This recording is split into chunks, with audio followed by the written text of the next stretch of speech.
తస్య పురుష విధతాం అన్వయం పురుష విధ. వాడి పురుష విధానాన్ని అనుసరించి ఈ పురుషుడి యొక్క విధానం కూడా ఉంటుంది. ఇద్దరు చెప్పబడినట్లే వాడికి అయితే తలకాయ కుడిచి ఎడంచి ఎట్లా ఉంటాయంటే అది కూడా చూస్తున్నాడు.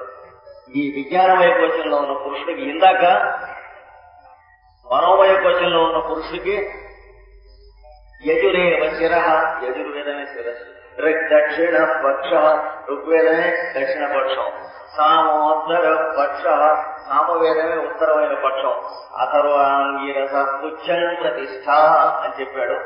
ఇప్పుడు విజ్ఞానమయ కోశానికి ఏది తలకాయ, ఏది కుడి పక్కో, ఏది ఎడ పక్కో చెబుతున్నాడు ఇక్కడ. తస్య శ్రద్ధైవ శిర, శ్రద్ధ ఉన్నదండి అని అన్నట్లయితే శ్రద్ధగా పనులు చేయాల్సి వస్తుందని శ్రద్ధ ఉండాలండి అంటారు. శ్రద్ధ ఉన్నది అని అనుకుంటారు, ఏమో శ్రద్ధ ఉండాలి అని అనుకుంటే చాలా భద్రంగా ఉంటుంది.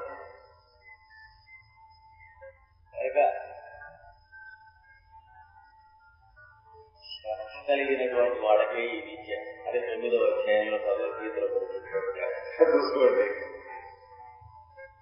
శ్రద్ధ ధాము లేనటువంటి వాళ్ళు కూడా పురుషులే. వాడు కూడా పాపం మడుగునాలిక వాడు కూడా మనవే, వాడు పురుషుడే. అన్నమయ కోశం వాడు పురుషుడే కదా, కానీ లేవడం కూర్చుని. అలాంటి వాళ్ళు దీన్ని పొందడానికి ప్రయత్నం చేసినా ఓ పురుషర్షవ అర్జున మళ్ళీ అప్రాప్య దీన్ని పొందక మళ్ళీ వెనక్కి తిరిగి వస్తారు. ప్రాప్య అయితే ఏమవుతుందో పైన చెప్పాడు కదా, ఆనందమయ కోశాన్ని ప్రాప్తిస్తే ఇలా. అప్రాప్తి అయితే 9వ అధ్యాయం నుంచి మళ్ళీ 8, 7, 6, 5, 4, 3, 2, 1 అంటే విషాదయోగం. పక్కనికి వచ్చిన ఇక పట్టుకునే 9వ అధ్యాయం 18 కదా మొత్తం అధ్యాయాలు. యజుర్వేదానికి నమ్మకం రుద్రాధ్యాయం ఎలా అయితే పాయింట్, అలాగే భగవద్గీత 9వ అధ్యాయం రాజవిద్య రాజభూష్యం రెండు పక్కల ఉన్నాయి. పవిత్ర విధమవుతారు. ఈ ఖాతాలో పట్టుకునేది పిలక ఉంది దగ్గరికి. అది వేదం చదువుకున్న వాడి పిలక అంటే కాటా పిలక అంటే దాళా రాకుండా జాగ్రత్తగా సుఖం చూసుకుని పిలక. అదే తక్కడ పిలకను, అదే వేద పిలక కూడా. బ్రహ్మపుచ్చం కదా, అక్కడ భగవద్గీతలో తీసుకొచ్చి ఈ యోగం పట్టుకొచ్చి పెట్టాడు. పెట్టుబడి అన్నాడు, దీనికి కావాల్సిన పెట్టుబడి కావాలి. ఈ హైపోథికేషన్ బ్యాంక్ అన్నారే 80% బ్యాంకు వారు ఇస్తారు.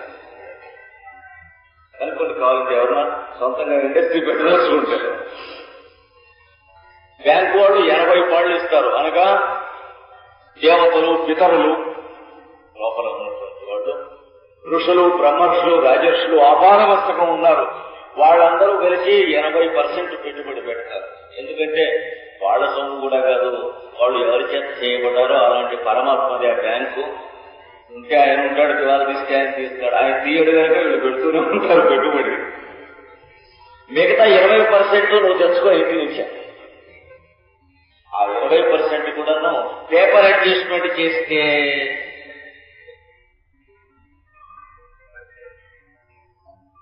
ఏమవుతుంది, ఇండస్ట్రీ అనే పేరుకి లిటరల్ గా ఉన్న మీనింగ్ ఒకటి మిగులుతుంది. అంటే అది శ్రమ మిగులుతుంది జీవితం మొత్తం మీద, అంతకంటే ఇంకేం ఉండదు. లాస్ట్ అంటాడు ఇండస్ట్రీ పెట్టుకుంటాడు.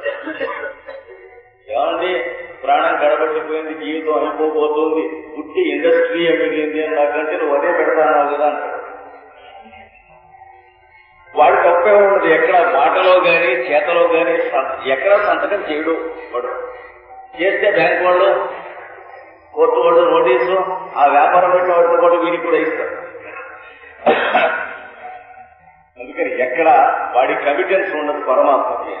వీడికి చెబుతూ ఉంటాడు, నువ్వు తెచ్చుకునే 20% నువ్వు తెచ్చుకో బిజినెస్ లో. అది కూడా తమరే పెట్టరాదా అంటే పెడతాను, పెట్టాడు కూడా. అయితే లాభం వస్తే ఆయనే తీసుకున్నాడు. ఎందుకంటే బిజినెస్ నాది కానీ నీది కాదు. ఈ 20% నువ్వు పెట్టుకుంటే మిగతా 80% కూడా నీదే వస్తుంది. జగత్తు నీ సామ్రాజ్యం కావాలా నా సామ్రాజ్యం కావాలా, ఎప్పుడున్నా నా సామ్రాజ్యంగా ఉంటే బాగుంటుంది అని అనుకునేటువంటి వాడిని సైతాన్ అంటారు. అలాంటి వాడు మనం కొనుక్కుంటాడు జన్మని. భగవంతుడు దగ్గర నుంచి కొనేసుకున్నట్లుగా బైబుల్లో ఓల్డ్ టెస్టమెంట్లో కథలు ఉన్నాయి. ఇవన్నీ కూడా ఒకదాన్ని గురించిన కథలే. అందుకని ఈ పురుష విశతాం అని చెప్పిన పురుషులు శ్రద్ధైవ శిర. ఇందులో విజ్ఞానమయ కోశంలో ప్రవేశిస్తున్నప్పుడు మొట్టమొదటిగా నువ్వు పెట్టుబడి పెట్టాల్సిన 20% ఏమిటంటే శ్రద్ధ. శ్రద్ధ అంటే ఏంటి? నువ్వు నేర్చుకున్న జ్ఞానం కాదు, నీకు తెలిసిన పెద్ద విషయాలు కాదు, అందులో ఉన్నటువంటి అంతరార్థాలు, గూఢార్థాలు, టీకా తాత్పర్యాలు, ఎవరికి తెలియని అర్థాలు ఆ ఒక్క ముక్క నువ్వు చెప్పేశారనుకుంటారు. మా శిష్యులుగా చెట్ట చివరి ముక్క చెప్పారు అన్నాడు ఆయన. అంటే పాప ఆ శిష్యులంతా తెల్లబోతున్నారు, ఈయనకి వెళ్ళిపోతారు కదా. చెట్ట చివరి ముక్క చెప్పారు అన్నాడు. వాళ్ళు తెలుసుకున్న అర్థం వేరే, ఈయన చెప్పిన అర్థం వేరు. అంటే చరమ శ్లోకానికి అర్థం చెప్పాడు శిష్యులకి. చెప్పొచ్చి గడ్డి మీద కూర్చుని గురువు గారు అంటున్నట్ట, ఇవాళ మా శిష్యులకి చెట్ట చివరి ముక్క చెప్పారు అన్నట్ట. అంటే వెళ్తా పోతలుగా చూసుకున్నారు. అలాగే కాబట్టి వాడేవాడు మొట్టమొదట చిన్నప్పుడు నేను అనుకున్నాను, ఫలానా వారు తొలిపలుకు చెప్తారంటే అత్త తాత అంటాడు. తొలిపలుకు అంటే మొట్టమొదటిగా మనిషి నేర్చుకునేటువంటి పలుకులు. ఉపన్యాసం అంత్యోపన్యాసం ఇస్తారు అంటే భయం వ్యంగెత్తుకునేటువంటి భార్యలు ఉన్నారు. తమ భర్త అంత్యోపన్యాసం ఇస్తారంటే ఇవాళ కాన్ఫరెన్స్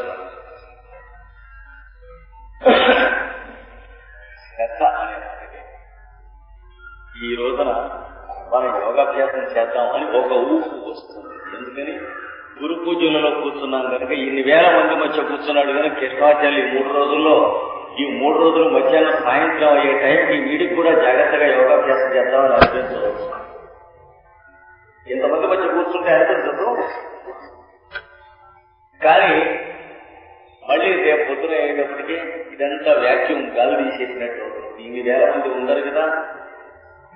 ఎక్కడెక్కడి నుంచి అయితే అన్నమయ ప్రాణమయ మనోమయ విజ్ఞానమయ అది కోశములతో శరీరంలోనేటువంటి పాత్రలు, గ్లాసులు, గుండిగలు, గంగాళాలు, గరిటెలు చేయబడినాయో అవన్నీ కూడా ఇక్కడ 3 రోజులు కావాల్సినటువంటి అన్నానికి, పప్పుకి, పిండి వంటలకి, కాఫీకి, టిఫిన్కి పనికొచ్చినాయి. కానీ ఎక్కడి పాత్రలు అక్కడికి వెళ్ళిపోతాయి. మళ్ళీ ఎవరింట్లో వాడి పాత్రతో వాడు వంట చేసుకునేటప్పటి నుంచి ఇక్కడ మనం చేరి ఏ విధంగా చేసుకుంటూ ఉన్నామో ఆ విధంగా మీ ఇంటికి చుట్టుపక్కల ఇరుగు పొరుగుల వాళ్ళకి భార్య, భర్త, పిల్లలు అలా చేసుకుంటాని కోసం ప్రయత్నం చేస్తే శ్రద్ధ అంటారు. ఇది ఒకటి. ఏమనుకోవడం చెందితే శ్రద్ధ లేదు. ఇది ఒకటి గుర్తుంటే శ్రద్ధ ఉన్నది. శ్రద్ధావంతులైనటువంటి వాళ్ళకి మాత్రమే ఈ యోగ విద్య. ఇక్కడ శ్రద్ధైవ శిర, వాడికి శ్రద్ధయే శిరస్సు. పరదం దక్షిణ పక్ష సత్యముత్తర పక్ష. వృతం అని ఉన్నది, అది దక్షిణ పక్షం. సత్యం ఈ రెండు కలిపి చూస్తారు. వీళ్ళిద్దరు ఎవరండి? రాట్లేండి కట్టేళ్ళు. వృతంచ సత్యంచ అభిహాత్. వ్రతం వరిష్యామి సత్యం వరిష్యామి. సత్యం అంటే ఎరువు మా వాళ్ళలో పిలవడి పేరు పెట్టుకుంటారు. సత్యం అని పెట్టాం. సత్యాలు బహువచనంలో సత్యం అంటే సత్ అంటే అస్తిత్వం పొంది ఉన్నది, ఏదైతే ఉన్నదో శాశ్వతమైనది, దానికి చెందినది, దానికి పొందినది అయినటువంటి భావము గాని, వాక్కు గాని, వైఖరి వాక్కు గాని సత్ అంటే. కృతంచ సత్యంచ అభిథాత్ అన్నట్టు ఋగ్వేదం. కృతము సత్యమును కూడా అభిథా అంటే అభిముఖం అయి ఉండాలి. దేనికి? ఇథ అంటే ఇదిగో ఇలా ఉంది అని సృష్టిలో జరుగుతూ ఉంటుంది, దానికి ఎదుర్కొండా ఉండాలి. కృతం సత్యం, రథం సత్యం. సత్యం విచరిద్దామనే ఉద్దేశం ఉండాలి. సత్యవాక్కు పరిపాలిద్దామనే ఉద్దేశం ఉండాలి. అంటే ఎరుగున్న దాంట్లో సత్యమైనది ఎరుగున్నట్లుగానే మాట్లాడదాం అనే ఉద్దేశం ఉండాలి. నిజం చెబుదామనే ఉద్దేశం ఉండాలి. నిజం చెప్పటం కదా అని చెప్పి ఇక్కడ పొలంలో వేసే దుర్పూర్తి ఉండదు. అదేంటంటే నాకు వేసింది చెప్పాను. సత్యం బ్రూయా, సత్యం పలకవలను నిజమే కానీ ప్రియం బ్రూయా, చేతనైతే ఎదుటివాడికి సంతోషంగా ఉండేట్టు సత్యం మాట్లాడడం. అదేమిటో నేను కొండ బద్దలు కొట్టినట్టు మాట్లాడతాను, ఉన్నది ఉన్నట్టు. ఉన్నది ఉన్నట్టు ఒడి దగ్గర పెట్టి మాట్లాడే కానీ కొండ బద్దలు కొట్టే ఖరీదు తీసుకుంటుంది ప్రకృతి. బ్రహ్మవిద్య కావాల్సిన వాడు ఉన్నది ఉన్నట్టు మాట్లాడతాను. ఎవడేమనుకున్నా సరే సరే మాత్రం ఉండదు. ఎవడేమనుకుంటే నువ్వు మళ్ళీ అది అనుకోవాల్సి వస్తుంది. ఇది కర్మ సిద్ధాంతాన్ని జాగ్రత్త. ఎవడి మనస్సుకి ఏ నొప్పి కలిగిందో నీ మాట వల్ల కానీ చేత వల్ల కానీ నీకు మళ్ళీ సొంతంగా ఆ నొప్పి కలగడం అనేటువంటిది వస్తుంది. నువ్వే కలగజేసి ఉంటావు, ఎవడో కలగజేయదు. ఎప్పుడు కూడా నేను ఉన్నట్టు మాట్లాడతాను, ఎవడేమనుకున్నా సరే అనేది తప్పు. ఎవడేమనుకోకుండా మాట్లాడటం చేతైతే మాట్లాడాలి, లేకపోతే ఇంట్లో అర్థం దగ్గరికి వెళ్ళి మాట్లాడాలి, కలిపేస్తుంది. ఇది చెప్పాడు మనం సత్యవాక్కుని గురించి చెప్పినప్పుడు. సత్యం బ్రూయాత్, సత్యమే పలుకోవలను. ప్రియం బ్రూయాత్, ప్రియమే పలుకోవలను. అంటే అదేంటంటే రెండేట్ల పలుకుతా కనిపిస్తుంది. న బ్రూయాత్ సత్యం అప్రియం. నువ్వు పలుకుతూ ఉన్నటువంటి సత్యం ఎదుటివాడికి బాధగా కష్టంగా ఉంటే మాట్లాడటం చేత కాదు. ఎందుకంటే సత్యాన్ని ప్రియంగా మాట్లాడటం చేతగానే చవటైనటువంటి వాడు సత్యాన్ని మాట్లాడకపోతే వాడు ఒక్కడే పోతాడు, కానీ మిగతా వాళ్ళకి ఏం నష్టం లేదు. అదేమిటంటే మాకు మోక్షం రావద్దంట. నీకు మోక్షం రాకపోతే ఎవరికి ఏమని అడిగాడు బాబు. చాలా గట్టివాడు కాబట్టి మనుపోయాడు. లేకపోతే ఆయన కూడా ఒక వ్యాఖ్యానం వివరణ చేసే పండితుడే అయి ఉండేవాడు. సత్యం మాట్లాడకపోతే నాకు యోగాభ్యాసంలో పరమావధి ఎందుకు వస్తుందంటే నీవు రాకపోతే ఏమన్నాడు. నోట ముందు వస్తుంది, అది చూసుకోవాలి. అవును, మనకు రాకపోతే ఏమని తెలిసాక అప్పుడు మొదలెడుతుంది మన యోగాభ్యాసం ఎందుకు కావాలి. క్రీడామినెన్స్ ఉన్న చోట మొదలెట్టదు. భగవంతుడు డామినెన్స్ వెంటనే అనుకుంటున్నాం పైన. కనుక సత్యముత్తర పక్ష సత్యం బ్రూయా ప్రియం బ్రూయా అబ్రూయా సత్యం అప్రియం. కానీ ప్రియంగా కూడా మాట్లాడాలని నా అనృతం బ్రూయా, అసత్యం మాట్లాడదు. దేశ ధర్మ సనాతన, సనాతన ధర్మం అంటే ఇది అని మనం చెప్పాడు. సత్యమే పలుకోవలను, ప్రియమే పలుకోవలను అనగా సత్యమును ప్రియముగా పలుకుట అభ్యాసము చేయవలను. 3 విధములైన తపస్సులలో ఇది వాంగ్మయమైనటువంటి తపస్సు అవుతుంది. అనుద్వేగకరమైనటువంటి వాక్యము ఉచ్చరించుగా మొదలైనటువంటి సత్యమైనను అప్రియముగా పలుకుట పలకకుండా ఉండవలను. పలకటం అభ్యాసం చేసే వరకు, సరస్వతిని ఉపాసన చేసే వరకు. ప్రియమైనను అసత్యం పలుకకుండా వీటి మధ్యన ఉంది నువ్వు పలకవలసినటువంటి పరబ్రహ్మం అంతా చేస్తే అప్పుడు సత్యం ఉత్తర పక్ష. నీకు తెలిసినంతలో సత్యం మాట్లాడటానికి ప్రయత్నం చేస్తూ ఉన్న కొద్దీ సత్యం నీకు తెలియటానికి ప్రయత్నం చేస్తూ ఉంటుంది. అదొక్కటే మార్గం, ఒకటే మార్గం. సూది బెచ్చం లాంటిది, అందులోంచి దారం వెళ్ళటం లాంటిది మన బుద్ధి వెళ్ళటం అంటే మనకు తెలిసినంతలో కమిషన్ కొట్టకుండా మాట్లాడితే మనకు తెలియటం అనేది ఇంకాస్త తెలియటం ఉంటుంది. మనం మిస్రిప్రజెంట్ చేయటం మొదలు పెడితే మనకు అర్థమయ్యేది మిస్రిప్రజెంట్ అదే మనస్సుతోనే మనం అర్థం చేసుకుంటాం. గమ్మత్తు ఉన్నది ఇక్కడ తెలుసుకోవాలి. నాకు తెలిసిన విషయం మీకు ఇంకో రకంగా చెప్తాను అనుకోండి. బిజినెస్ లోను వాటిలోనూ మరి తప్పదు కదండి అని అనుకోకపోతుందిగా. జాబ్ లోను బిజినెస్ లోను ఎలా నడుస్తుంది మరి లేకపోతే అని అనుకోకపోతుంది కనుక ఉన్న విషయాన్ని ఉన్నట్టు చెప్పకుండా మీకు ఇంకోలా అర్థమయ్యేట్లు కానీ సత్యమైన మాటల్లోనే చెప్పడం బిజినెస్ టాక్టిక్స్ ఇవన్నీ కూడా నేర్చుకుంటారు. వచ్చిన తర్వాత అదే వాసనలతో కూడిన మనస్సుతో మనం సత్యగ్రహణం చేయడానికి ప్రయత్నం చేస్తే ఏమవుతుందంటే మనకు అలాగే ఇంకోటికి మనం విషయాలు మిస్రిప్రజెంట్ చేసే బుద్ధి ఉంటే మనకు తినగా రిప్రజెంట్ అవ్వదు. అక్కడ మనం మిస్ అవుతూ ఉంటాం. ఆ మిస్ అక్కడ కూర్చొని ఉంటుంది, ఇటు వెళ్ళాల్సింది ఇటు పండి వెళ్తుంది. మిస్ మన రిప్రజెంట్ చేస్తుంది, మనం ఇతరులను మిస్రిప్రజెంట్ చేస్తే తప్పదు. సత్యాన్ని కూడా తినగా వాడతాడు శ్రద్ధార్థం సత్యం.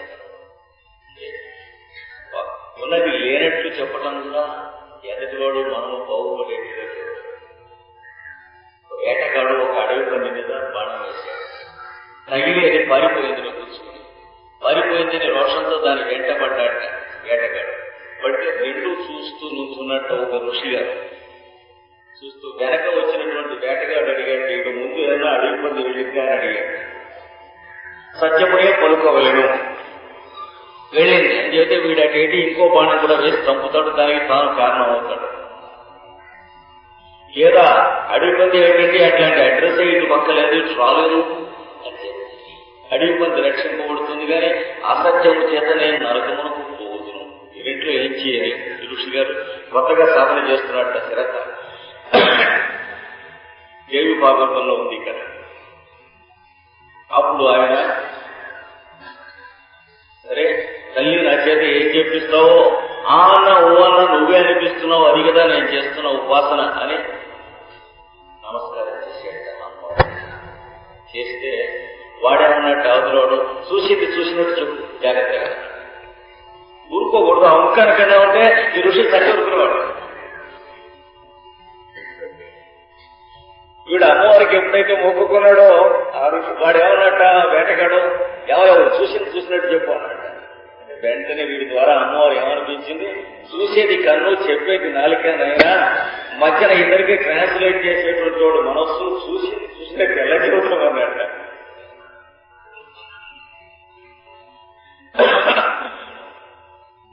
దాంతో ఏమైంది, వాడు వీడెవరో పిచ్చి ఆసుపత్రిలోకి తప్పించుకొచ్చాడు, వీడిని అడిగితే లాభం లేదు, వాడు వెళ్ళిపోయాడు.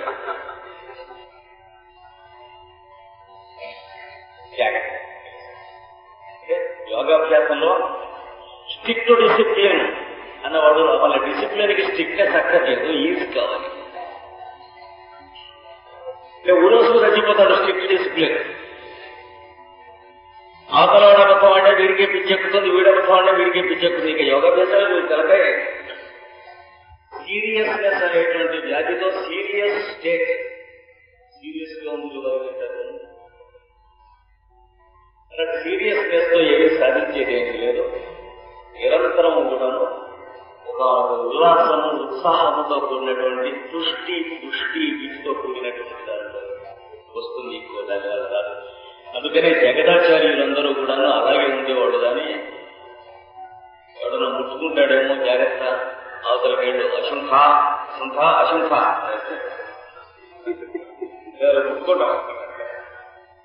ముట్టుకుంటే ఆగో ముట్టుకున్నావు తగలబెట్టావు మళ్ళీ వెళ్ళి స్నానం చేయిస్తావు.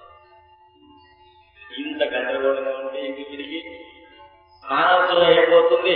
ఆ బాత్రూమ్ తలుపు కొడతారు, తలుపు తీసేటప్పటికి అవతల వాకిట్లో దున్నపోతలు కలిగినట్టు అసలు పనికి ఇళ్ళ కట్టడంతోనే సరిపోతుంది. వెతికి గుండెకి తలుపు కొట్టినటువంటి వాళ్ళకి అక్కడ కూర్చుంటారు.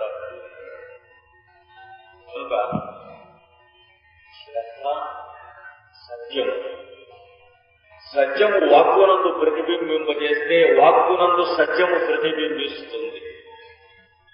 అనగా సరస్వతిని మనం ఉపాసిస్తే సరస్వతి మనం ఉపాసిస్తుంది. అందుకనే ఆవిడ అంటుంది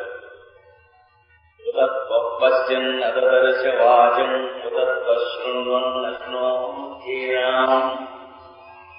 నన్ను చూస్తూనే చూడలేదు, నన్ను వింటూనే వినలేదు. నన్ను పెట్టి మాట్లాడుకుంటారు పదాలు ఉపయోగించి, మరి వంకాయలు బీరకాయలు మాట్లాడుకుంటారు, ఉద్యోగాలు అప్లికేషన్ ఫారమ్స్ సిగ్నేచర్స్ మాట్లాడుకుంటారు కానీ నన్ను మాట్లాడుకుంటలేదు ఎవరు అని ప్రతివాడి లోపల నుంచి సరస్వతి ఉపదేశం చేస్తూ వినకుండానే చనిపోతాం. చూడండి, ఎవరు పెట్టి ఇంట్లో ఉంటుంది. అది తండ్రి కొడుకిస్తే కొడుకు తన కొడుకు చనిపోతాడు, ఎన్నడూ ఓపెన్ చేసి అలాగా లోపల ఉన్నటువంటి వాక్కునే సరస్వతి దేవుడు పెట్టిన అక్కడ పెట్టుకుని ఎన్నడూ ఓపెన్ చేయదు. వాడి కొడుకు ఇచ్చేస్తుంటాం, ఒరే నాయన మా తాతలు నాకు ఇచ్చారు, ఇది నీ కొడుక్కి పోగొట్టుకోకుండా జీవితం ఉన్నాడు, అడ్డు పెట్టుకో, బిజినెస్ బాగుంటుంది. అంతకంటే ఏం తెలియదు, అప్పట్లో ఏముందో అలా వాడుకుంటూ ఉంటాం.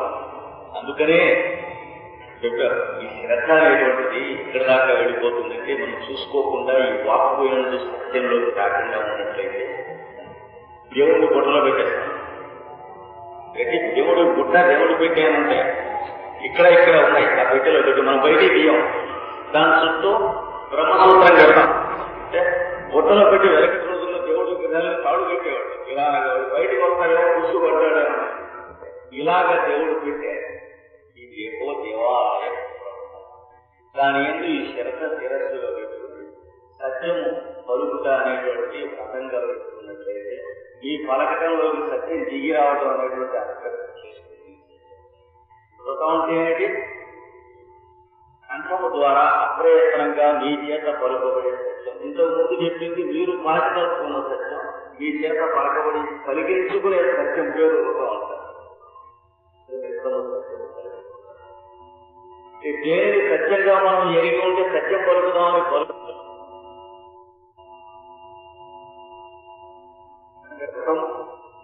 దక్షిణ పక్ష సత్యం ఉత్తర పక్ష. కాన్స్టిట్యూషన్ ఏంటి? యోగం అన్నాడు. యోగం అంటే ఎవరి కాదు, అంగాలు. అష్టాంగాలు యోగానికి అష్టాంగాలు ఉంటాయి. ఈ ఫోటోగ్రాఫ్ ఏంటంటే విఐపి గారి కాలు. ఈ ఫోటో చూడండి, ఇందిరాగాంధీ చెవి. ఈ ఫోటో చూడండి, సంజీవరెడ్డి ముక్కు. ఇలా కాదండి, సంజీవరెడ్డి దగ్గరికో ఇందిరాగాంధీ దగ్గరికో తీసుకెళ్ళండి, కొన్ని పనులు అవుతాయి. కానీ చెవి ఫోటో, ముక్కు ఫోటో ఈ అంగములు అంటారు. యమము, నియమము, ఆసనము, ప్రాణాయామము, ప్రత్యాహారము, ధారణము, ధ్యానము, గోలు పెట్టేశాము. వీటితో కూడి ఉంటుంది యోగస్తుల యొక్క జీవితం తప్ప ఇది యోగం కాదు.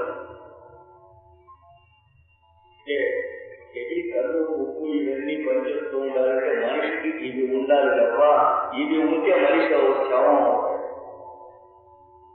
శవానికి కూడా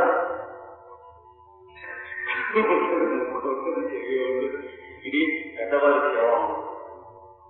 ఏం రావాలి, పెద్దవారు ఉంటే వాడి శరీరం అవుతుంది, కానీ వాడి ఇలా పెద్దవారి శవం అవుతుంది. కానీ ఒక్కొక్కడు కొంతసేపు చూసి భయపడటం, దుఃఖపడటం, ఏమోపడటం ఉంటాయి. చచ్చిపోయిన తేలు చూసి అమ్మవుతుంటారు. అలాగా తేలు కాదు, తేలుకోము. అలాగా శ్రద్ధ మొదలైన చెప్పి యోగం అంటే యోగాభ్యాసం కాదు. యోగం అంటే దేనికోసం అయితే యోగాన్ని అభ్యాసం చేస్తాం. ఈ యోగంలో ఏమవుతుంది? మనం గుడికి ముగ్గురు గోడలు ముగ్గురు చెట్టుకు పూయడం అంటే పూజ జరగడం వల్ల మనకు తెలిసిందా? అది తెలియక ముందు మనం చెట్టు నుంచి పువ్వులు వస్తే కానీ పూజ అవ్వదు అని తెలుస్తుంది. కానీ చెట్టు ఒక ప్రశ్నను మనం వేసింది, మీరు పూజ చేయకపోతే ఏమి నాకు ఎందుకు?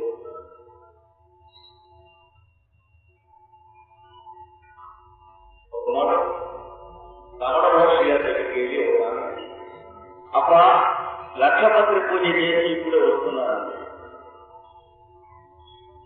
లక్ష తులసి దళాలతో శివుడు అర్చించారు. అందులో కూడా ఎవరు పాల్గొన్నదట. వస్తూ మాట్లాడుతూ చూడు, ఆయనకి ఎడం చేతికి ఇంత పెద్ద కూర ఉంది, అది పెట్టి ఇచ్చాడు. అబా ఇది ఏమమ్మా? అబా ఎంత కూరు గోలు విచ్చేస్తుంది కదా అబ్బా. ఒక్క మాట గోలు విచ్చితేనే ఇంత నచ్చిగా ఉంటే తులసి చెట్టుకి 1,00,000 మాటలు ఇచ్చితే ఎలా ఉంటుంది? అంటే నువ్వేదో మోక్షానికి ద్వారా తెలిసినట్టు మాట్లాడుతున్నావు. 1,00,000 పట్ల పూజ ఏమి? చెట్టు నుండి పువ్వు తప్పకుండా పూజ చేసుకోకూడదు అనే సంగతి తెలుసు. ఎందుకంటే ఏ పుష్పానికి ఆ రకమైన ఆకారం ఏర్పడి ఒక రకమైన సౌందర్యం, డిజైన్ అండ్ ప్యాటర్న్ ఏర్పడింది. ఎంత శ్రద్ధతో, ఎంత ఋతముతో, ఎంత సత్యముతో ప్రకృతి తన ఎంత అంతర్యామి పురుషుని అలంకరిస్తూ ఉన్నది. ఒక్కొక్క పుష్పం చూస్తే ఒక్కొక్క సౌందర్యం మనకు అర్థం అవుతుంది. అంతకుముందు అలాంటి సౌందర్యం ప్రకృతిలో ఉందని మనకు తెలియదు కదా ఆ పుష్పం ఇచ్చినప్పుడు తప్ప. చెట్టు నుండి ఒక్కొక్క పుష్పం ఇస్తూ ఉంటారు చూడటం అనేటువంటిది తపస్సుగా మనం చేస్తుంది.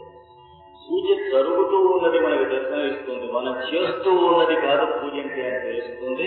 దీని దగ్గర నుంచి దాని దగ్గరికి మనం పెడతాం, అది యోగం.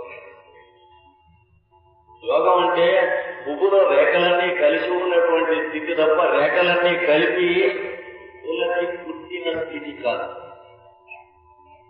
కనుక యోగం అంటే యూనియన్ కాదు, యూనియన్ కన్నా పైన కమ్యూనియన్ అది లోయర్ అండ్ హయ్యర్. అది కూడా కాదు యూనిటీ ఒకటి ఉన్నది, అది కూడా కాదు వన్నెస్ సింథసిస్. యూనిటీ కాదు వన్నెస్, యూనియన్ కాదు వన్నెస్. యూనియన్ లో ఏముంటుందంటే మా ఊళ్ళో 50 యూనియన్లు ఉన్నాయి అంటే యూనియన్ లేదన్నమాట. 50 యూనియన్లు ఉండవు.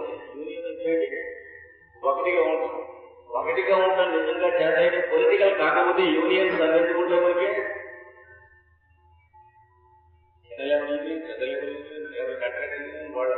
మేస్త్రీ యూనియన్, అందులో ఇస్త్రీ యూనియన్, పై మేస్త్రీ ఉంటాయి.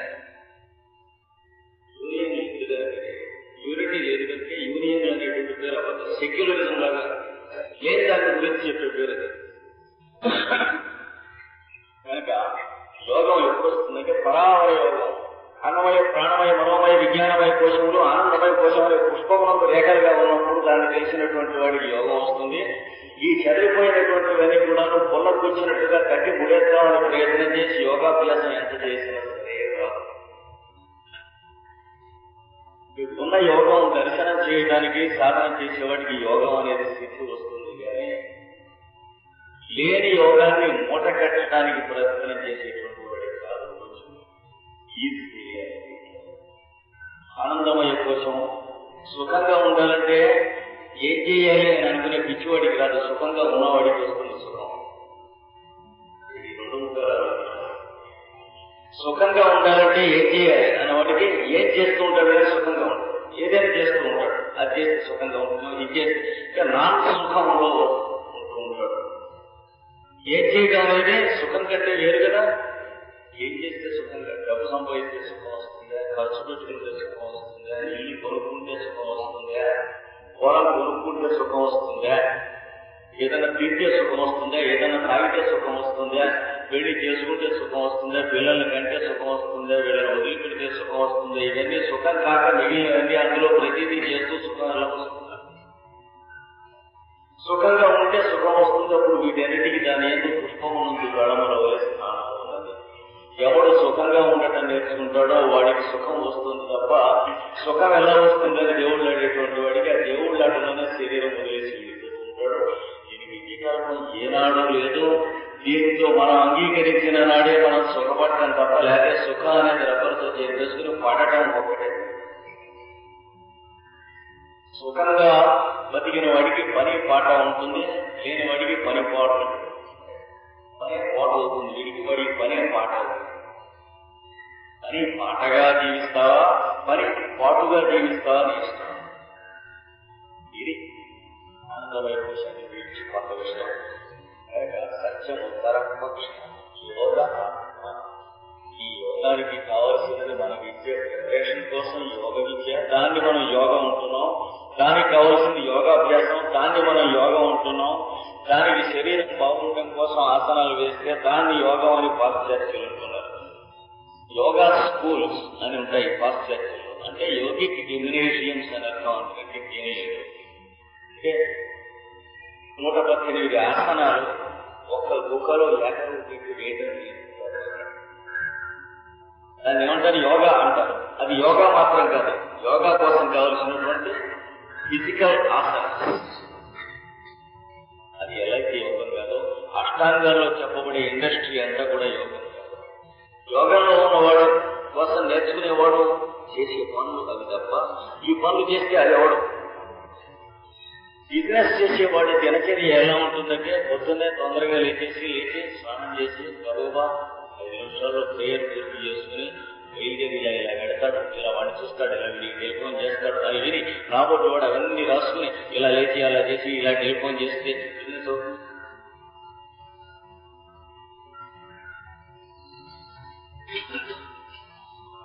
ఇది బిజినెస్ లో ఉన్నవాడు బిజీగా ఉన్నట్టు కనిపిస్తాడు, బిజీగా ఉండేవాడు యాక్టివ్గా ఉంటాడు. వాడిని చూసి బాధపడుతున్నవాడు బిజీగా ఉంటాడు, యాక్టివ్గా ఉండలేడు. యాక్టివ్ ఈ ఆనందమయ కోశాన్ని గురించి యోగ ఆత్మ. యోగం అనగా అన్నిటినీ సమన్వయం చేసుకొచ్చినటువంటి, ఏది ఎందైతే సమన్వయం ఉన్నదో దాన్ని చూసి జీవితం దాని ప్రకారం అమలు పరుచుకుంటూ ఉండేటువంటి యోగం. ఈ పెరుగు ఉందే అంటే ఉంది భోంచేస్తాడు, పెరుగు ఉంటే కానీ భోంచేయట అంటే పెరుగు లేకపోతే ఏడుస్తాడు అంటే యోగం ఉండదు. పెరుగు లేకపోతే ఏం చేస్తాడు? పెరుగు ఉంటే కానీ భోంచేయకు, కానీ పెరుగు లేకపోతే మజ్జిగ ఉంటే భోంచేయి, మజ్జిగ లేకపోతే చారేసుకుని భోంచేయి, అది లేకపోతే